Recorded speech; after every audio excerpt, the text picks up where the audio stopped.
But the G center, everything that we understand about the G center, everything that we understand about identity, the self, this is all the monopole.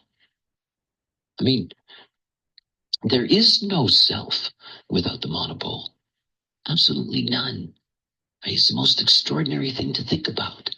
I mean, when we look at the G center, we talk about a number of things, and we talk about love and direction. And in the very earliest lectures that I did in human design, when I first began introducing human design, I used to talk about my description of the magnetic monopole was like the arms that go up from the top of a streetcar that hooks the streetcar into its specific geometry. And of course, this is truly, truly the nature of the way in which the monopole operates at that one level.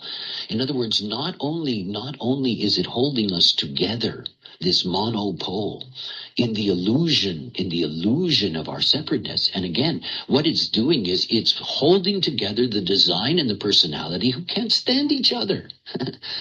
I mean, you really got to think about that. We all know that. I mean, the longer you are in human design, the deeper you should get to the point of recognizing that your personality and your design have problems with each other. This is my joke about if you're looking for, a cosmic love affair, boy, you better find it within yourself. It's when the personality can embrace the design as its sacred marriage, then you're really getting somewhere. But they're very different. The not-self passenger has no use for the fact that the design is not like it. It would love it to be like it, and it's not. So when you go into that center, into that G center, it's one of the jokes I find about, no, it's not a joke. It's just the way things get misunderstood over time. The undefined G center. I've talked a lot about it over the years. The whole thing about looking for the right place and, a not-self strategy of always looking for love. And this idea that, if you have an open G center, you don't have a fixed identity. But that's not the same as saying you don't have a fixed self, because it has nothing to do with self.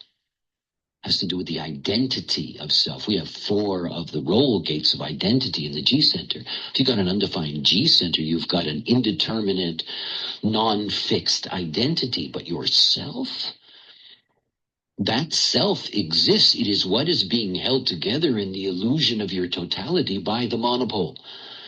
I mean, at the very core of understanding what the G center is, it is, in that sense, the gravitational center of your being. It's pulling it all together.